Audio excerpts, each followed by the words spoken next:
Good day, everyone. Welcome to this CIF lunch meeting series. This presentation was already given during the 4th of March at COSIC and Distrinet's lunch meeting, and this is a condensed version about the NIS Directive that will be available online.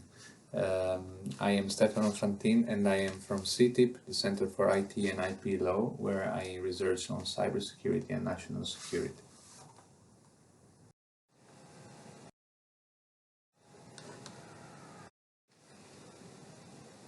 In this presentation, what I will be talking about will be a bit of background and context on EU policy and cybersecurity, a number of important elements to remember on the basis and the foundations of EU law, and then an outline of the NIS Directive, the main provisions and the blueprint for cooperation and incident handling. I will close up by outlining a number of challenges which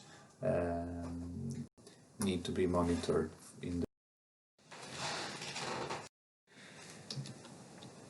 So the NIS Directive is not an individual singular legislative initiative. It should be intended as being part of a broader policy approach by the European legislator and the European decision maker, which started with the basic assumption that there is an insufficient level of protection against network and information security incidents, risks and threats across the EU, undermining the proper functioning of the internal market. This was the state of affairs in 2013 when the first cybersecurity strategy was launched. And in this slide I summed up a number of, it's not an exhaustive list, but there's just a number of prominent initiatives which culminate in 2016 with the NIS Directive. It's not the sole legislative initiative about it. My colleague Michiel will talk about the Cybersecurity Act, but the NIS Directive in 2016 is the first and very first attempt to provide an harmonization of the level of security of our information systems for the purpose of the functioning of our internal market. If we take a step further and we jump to present days, we can see that the European Commission has 7 different targets, 7 different items in the cybersecurity portfolio.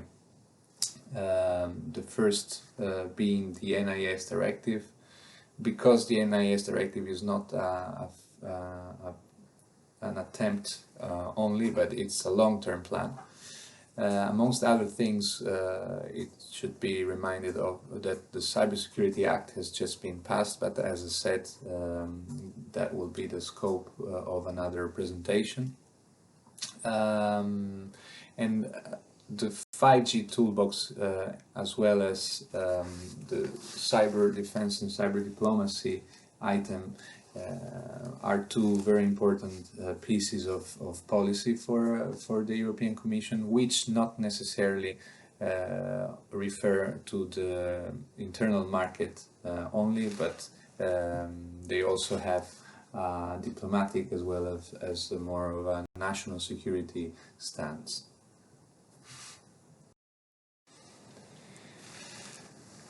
Now it's worth to take a step back and look at how EU law works, how EU law functions. Probably experts of EU law will not agree with this graphic layout of the various legislative acts and policy acts of the EU. But I deliberately decided to divide regulations, directives and decision recommendation opinions to put the emphasis on the fact that the main cybersecurity legislative initiatives are regulations and directives. Of course, at the top we have sources of primary law or primary law sources, which in a national context normally are represented by constitutional acts, and these are EU treaties and the Charter of Fundamental Rights. Regulations and directives are the way that the EU and the EU legislator have to implement the provisions, the high-level provisions that are embedded in the EU treaties, which are the Treaty on the Functioning of the EU and the Treaty of the EU. Let's take a closer look to the difference between regulation and directive. This will be important not only to understand the impact of the NIS Directive in the national context, but also to understand the jump between the way the EU has tried to address cybersecurity at the beginning with the NIS Directive and presently with the Cybersecurity Act, which is a regulation. Now, the main difference between regulation and directive is the fact that the directive is not directly applicable normally, and it requires an act of implementation by the national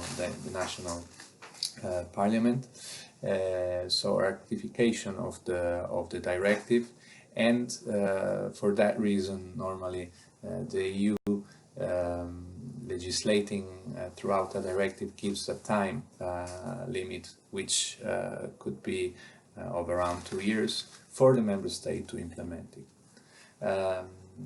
Conversely, a regulation is directly applicable. It gives immediate effect across the territory of the EU, regardless of any kind of implementation act by the national parliament. This is not to say that regulations may have provisions which demand national member states to act upon, but let's say that the main core message here is that the regulation is has direct effect, whereas the directive does not. Now, another thing to remember, and it's very, very important in the context of cybersecurity,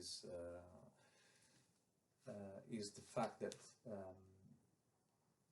a number of competencies are exclusively shared, exclusively allocated to the EU. Other competencies are shared between the EU and the member state. Some others instead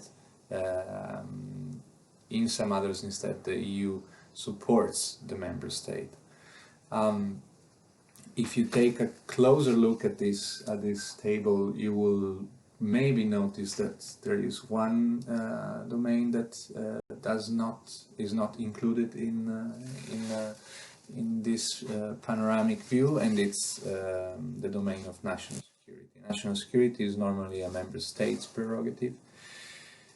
But as one may understand, cybersecurity is a cross-sectorial item, and somebody calls it the fifth domain, and many initiatives, both in terms of legislation, but mostly in terms of governance, from a member state's perspective, with regard to cybersecurity, are falling under the umbrella of national security. This is a point of clash, so to speak, which only time will tell whether the EU perspective throughout the NIS Directive and the other policy initiatives and the member states' perspective will be able to be complementary one another.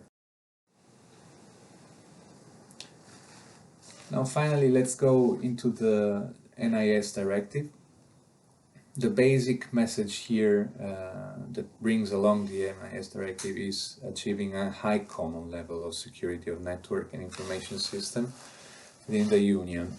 so as to improve the functioning of the internal market. Two things I would like to draw your attention to. The first one is the term high common level of security. Deliberately, the legislator did not say, did put emphasis on the term high. The second thing that is notable to understand is the functioning of the internal market. So, because the cybersecurity or the cyber domain is a cross-sectorial domain, is a fifth domain, the aim of ensuring a high level of security of our information systems does not solely pertain to cybersphere as such, which would have meant mentioning the digital single market or to pursue digital single market aims. Here instead we are referring to the internal market, so it has a broader scope and a broader reach. The basic starting point, we talked about starting point earlier, but let's look at the starting point of the NIS Directive, and we can identify that in recital number 5. And I'm going to read it for you. The existing capabilities are not sufficient to ensure a high level of security of network and information systems within the Union. So after a few years where the EU legislator and the EU decision maker has started to focus on cybersecurity, what came up was that the existing capabilities of our member states and of our economic operators, generally speaking, were not sufficient to ensure the business continuity of our Union. That is why we have in 2016, as I said, the NIS Directive. We can roughly divide the structure of the NIS Directive in 3 main pillars. The first one tries to address member states' preparedness, and the second one tries to harmonize and set up and establish a set of measures to enable cooperation between member states. The third one is more of a vertical pillar and tries to demand member states to impose security obligations on a number of specific sectors which are deemed critical for our economy and our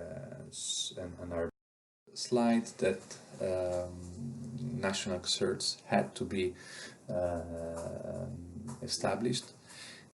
Instead, we see that these national exerts have to communicate one another. Last, probably the most visible set of measures for our society is definitely the measures that the EU, via the NIS Directive, asks member states for economic operators.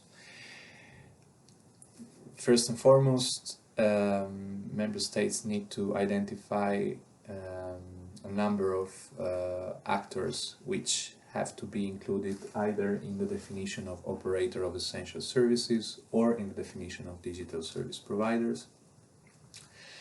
For these operators, there should be measures and laws asking for state-of-the-art security requirements and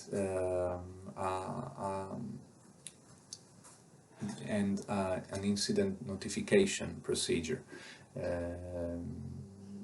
for all those incidents and cyber attacks or unintentional incidents to their networks that provoke harm for their business continuity or a significant impact. Third, we even have within this third pillar a light touch set of provisions on standardization. This is the first, we need to remember, the first law on cybersecurity by the EU, so there's an attempt to influence member states to promote standardization. We will see, you will see with in the presentation on the cybersecurity Cybersecurity Act, that this has slightly changed over the years, and the regulation, so the Cybersecurity Act, changes its wording, making it a little bit more. So what are the results? Now we turn the fourth year of the NIS Directive, and soon, after the summer, there will be the kickoff of the revision of the directive. So it's probably too early to say, to give the conclusions, but we can draw some results. First and foremost, we have certainly an institutionalization of the cooperation processes, including in the incident response segment. We have it, and we can observe it at two levels: at the strategic level, even more so maybe at the policy level, with the NIS cooperation group. It's a cooperation group formed by many member states, all member states, and ENISA. And then we have a more operational channel of communication throughout the CERTS network, complementary one another and not necessarily triggering time for the same incident. The second thing to observe about the NIS Directive is definitely a national rearrangement of cybersecurity governance. Now, some member states were more mature in terms of cybersecurity, some others were less. Now we are in 2020, we have a sort of level of harmonization with regard to member states' initiatives, and the NIS Directive even gave and paved the way for national member states to take even more initiatives than what was required by the NIS Directive, particularly at the level of legislative action. This is just an example, and it's the example of the Italian government. As you can see on the top left,